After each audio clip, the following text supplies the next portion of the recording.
이번 시간에는 작성한 OS 스토어를 이용해 인증과 관련된 기능들을 실제로 구현해 보겠습니다. 우리가 첫 번째로 만들 기능은 로그인입니다. 컴포넌트 폴더에 OS 로긴 컴포넌트를 열고 우리가 작성한 OS 스토어를 가져오겠습니다. 계속해서 스크립트 영역부터 작성하겠습니다.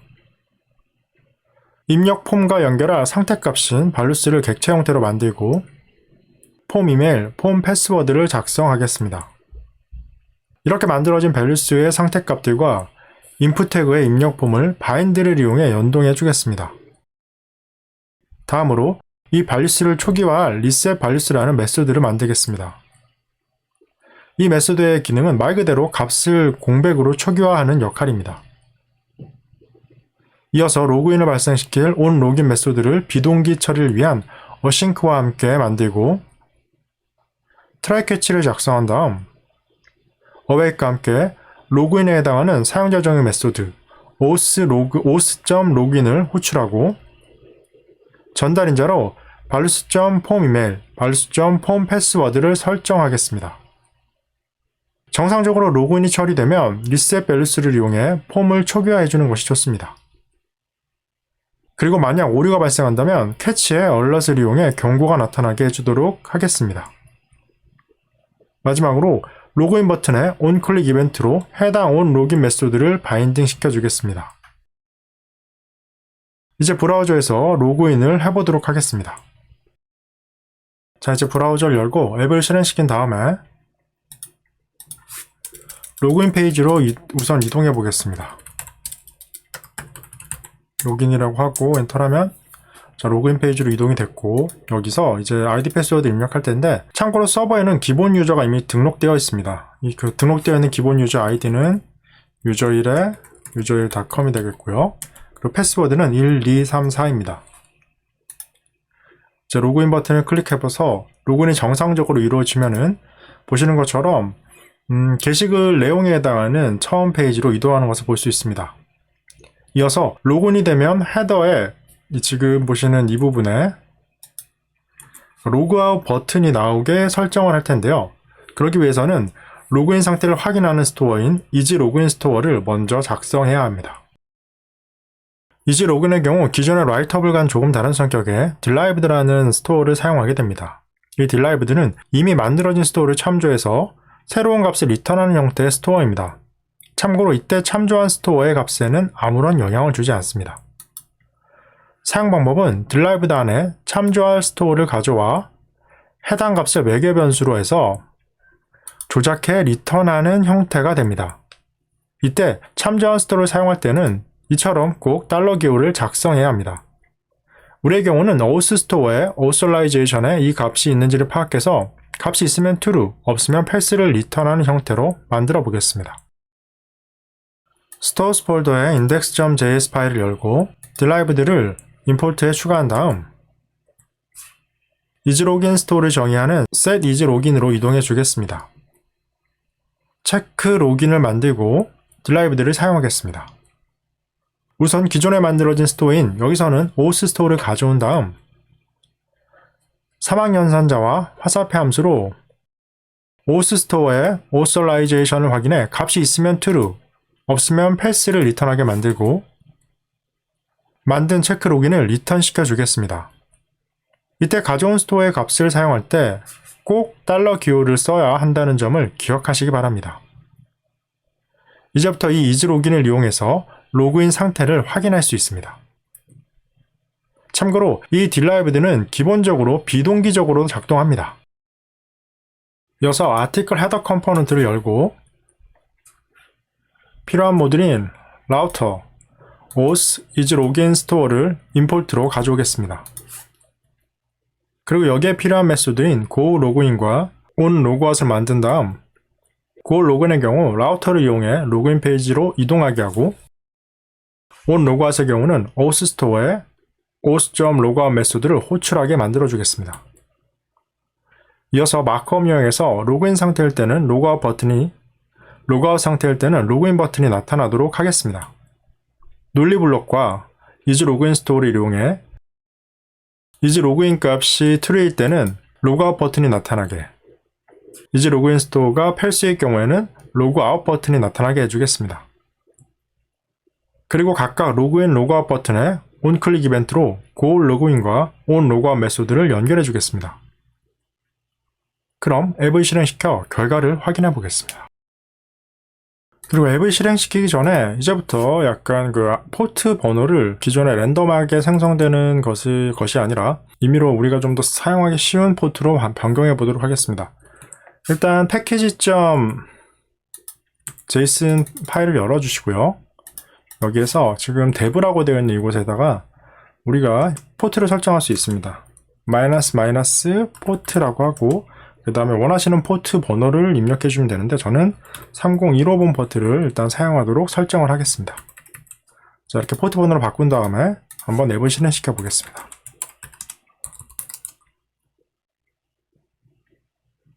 그러면 보시는 것처럼 이제부터는 3015번 포트로 앱이 실행되는 것을 확인할 수가 있습니다. 자, 그럼 이제 브라우저에서 조금 전에 작성한 그 포트 3015 포트로 한번 접속을 해 보겠습니다. 접속을 하면 정상적으로 이 지금 우리가 작성한 결과가 나오는 것을 확인할 수가 있겠고요. 그리고 지금 이 헤더 부분에서 우리가 지금 로그아웃이 된 상태라면은 로그인 페이지로 가는 것이 활성화된 것을 확인이 가능하고요. 그리고 이제 다음으로 로그인 회원가입 페이지의 경우에는 author header라는 컴포넌트를 공유하게 됩니다. 지금은 이 어떤 페이지가 지금 선택됐는지 확인이 안 되는데 이제부터 선택을 하면은 선택된 메뉴에 대해서 좀 강조를 둬서 어떤 메뉴, 로그인이 선택되는지 회원가입이 선택되는지 이것을 알 수 있도록 한번 만들어 보겠습니다. author header 컴포넌트를 열고 스크립트 영역에서 임포트로 틴넷에서 필요한 라우터와 메타를 가져오겠습니다. 여기에 라우트를 콘스트로 만들고 메타를 준비해 주겠습니다. 그리고 URL을 작성한 다음 $route.url을 사용할 수 있게 해두겠습니다.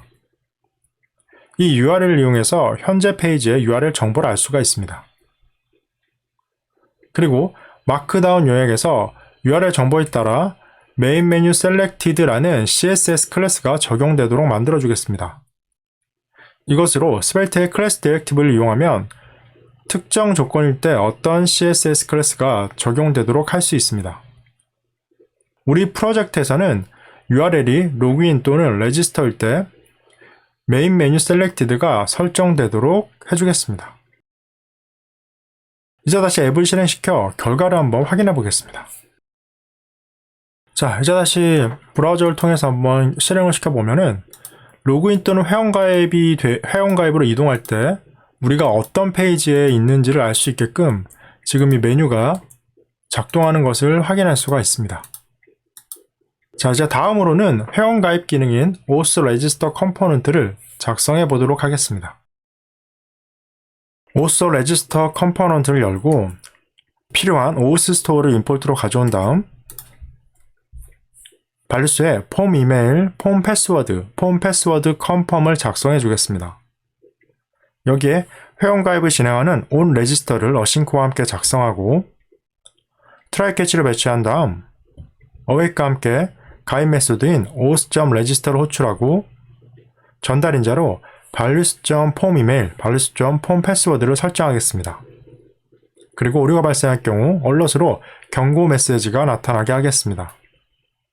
다음으로 마크다운 요약에서 각 폼과 values 상태값을 바인드 시키고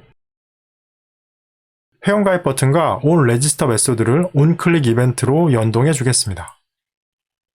이제 다시 앱에서 새로운 유저 하나를 만들어 보겠습니다. 브라우저에서 앱을 실행시킨 다음에 가상의 유저 하나를 한번 회원가입 시켜 보겠습니다. 저는 임의로 user5 그리고 user5.com이라는 가상의 메일로 유저를 한번 등록해 볼 텐데요. 비밀번호도 등록을 하고 이때 이제 정상적으로 회원가입이 되면은 보시는 것처럼 가입 완료 메시지가 나타나고 로그인 페이지로 이동하는 것을 볼 수가 있습니다. 그럼 여기에서 로그인도 한번 해보겠습니다. user5.com으로 그리고 비밀번호 입력한 다음에 로그인하면 자, 이제 정상적으로 메인 페이지로 왔고 로그아웃 아이콘도 나타나는 것을 볼 수가 있습니다. 자, 이제 여기에 한 가지 기능을 더 추가해야 합니다. 바로 리플래시가 구현되도록 하는 것입니다. 이미 설명드렸듯 로그인해도 액세스 토큰이 유지되는 시간은 15분 정도 뿐입니다. 그리고 화면을 새로 고침해도 역시 로그인이 풀어져 버립니다. 일단 화면을 한번 새로 고침해 보겠습니다. 자, 보시는 것처럼 로그인이 풀어지는 것을 볼 수가 있죠. 그래서 이때 필요한 기능이 바로 리플래시입니다. 그럼 이제부터 이 리플래시를 이용해 로그인이 계속해서 유지되도록 한번 만들어 보겠습니다. 이를 위해서 우선 앱을 처음 실행될 때 리플래시가 실행이 되고 리플래시 토큰이 정상이면 액세스 토큰을 발급받을 수 있는 기능부터 만들어 보겠습니다. 이제 app.svelte 컴포넌트를 열어주고 필요한 OAuth 스토어를 가져오겠습니다. OAuth.reflash와 같은 경우 서버와 통신을 해서 토큰을 가져오므로 비동기적으로 이루어집니다. 그래서 첫 번째 리플래시가 이루어진 후에 앱의 기능들이 실행되어야 하므로 스벨트의 await 블록이라는 것을 이용해서 이를 처리하도록 하겠습니다. await 블록 위에 OAuth.reflash를 설정한 후 den을 배치하고 그리고 그 사이에 라우터를 배치하면 이제 첫 번째 리플래시 이후에 라우터에 배치된 기능들이 작동하게 됩니다. 참고로 여기서 사용된 await 블록의 경우 마크업 유형에서 비동기를 처리하기 위한 방법입니다. 그리고 또 다른 방법으로 main.js에서 리플래시를 설정할 수도 있습니다.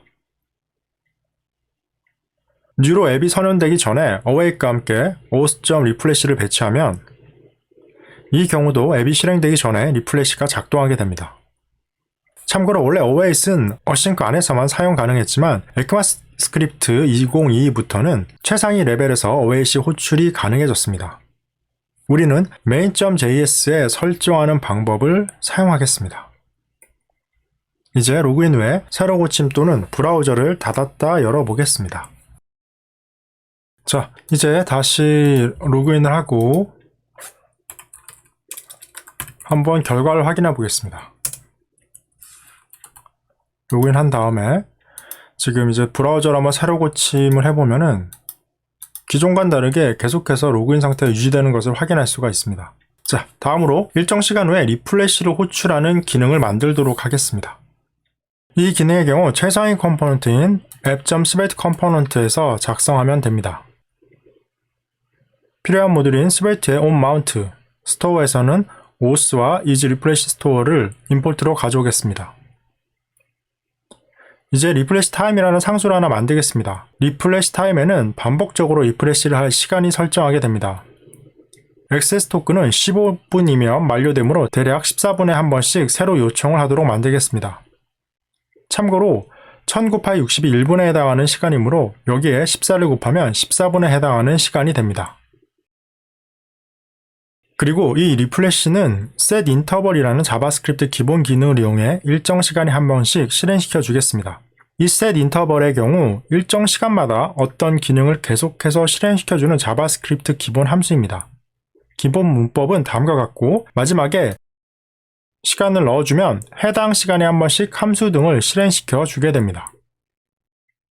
이어서 스벨트의 라이프 사이클 함수인 onMount를 작성하고 여기에 onRefresh를 만들고 setInterval을 설정하도록 하겠습니다. 이때 반복할 시간은 만들어둔 리프레시 타임을 사용하면 됩니다. 그리고 EasyRefresh 스토어의 상태를 확인해 EasyRefresh가 true일 경우, 즉 로그인이 한 번이라도 확인되었을 경우에만 OAuth.refresh 메소드를 실행시켜 주도록 해주겠습니다. 그리고 EasyRefresh가 false일 경우, 즉 리프레시 토큰이 만료되었거나 로그아웃 상태이면 클리어 인터벌에 onRefresh가 실행되게 해주겠습니다. 여기서 클리어 인터벌은 반복적으로 실행되는 특정 인터벌이 실행되는 것을 중지시키는 기능을 가집니다. 또 참고로 라이프 사이클 함수 onMount의 경우 해당 컴포넌트가 마운트 되기 전에 어떤 기능들을 실행시킬 때 사용됩니다. 그럼 브라우저에서 결과를 확인해 보겠습니다. 이제 다시 브라우저에서 한번 리플래시가 정상적으로 계속 일정 시간마다 이루어지고 있는지 확인해 보겠습니다. 그리고 이를 확인하기 위해서는 브라우저의 개발자 모드 혹은 디버그 모드라고 불리는 그 창을 활성화시켜야 됩니다. 일단 저 같은 경우에 보면 여기 보기에 개발자 정보라고 있고 개발자 도구라고 있습니다.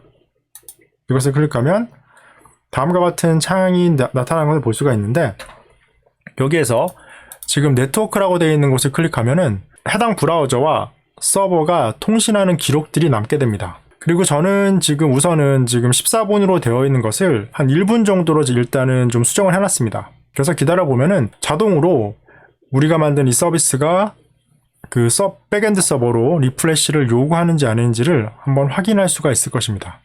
지금 방금 이곳에 리프레시가 나온 것을 확인할 수가 있었습니다. 계속해서 이제 이게 쌓여갈 텐데, 이 로그인이 유지가 되는 상태에서는 계속해서 일정 시간마다 이처럼 리프레시를 요청을 해서 액세스 토큰을 재발급받게 됩니다. 자, 그리고 이 리프레시의 경우 리프레시 토큰이라는 것에 의해서 이제 이루어진다고 말씀드렸고요. 이 리프레시 토큰은 HTTP only 옵션이 적용된 쿠키입니다. 그래서 자바스크립트에서는 접근이 불가능하지만 브라우저에서는 이제 지금 디버그 모드에서는 확인이 가능한데, 여기 어플리케이션을 보시면 쿠키라고 되어 있는 것이 보입니다. 여기에 쿠키를 클릭하시면은 지금 우리 서버가 지금 3015 포트로 되어 있는 걸 기억하실 것입니다. 여기에 리프레시 토큰이라는 어떤 쿠키가 저장되어 있는 걸 알 수가 있습니다. 지금 이 쿠키를 통해서 서버와 통신을 하면서 계속해서 리프레시가 일어나고 있는 것입니다.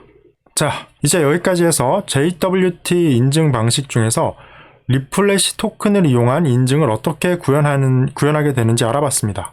사실 JWT와 리프레시의 경우 검색을 해보면 생각보다 다양한 아이디로 구현되어 있는 것을 확인할 수가 있습니다. 인증과 같은 경우 보안과 관련된 것으로 계속해서 좀 더 안전한 구현 방법이 어떤 것인지 고민해볼 필요가 있습니다. 이 강좌에서 학습한 내용을 바탕으로 다양한 인증 방법을 한번 구현해보는 것도 좋은 경험이 될 것입니다. 그럼 다음 시간에는 이어서 게시글 목록을 구현해 보도록 하겠습니다.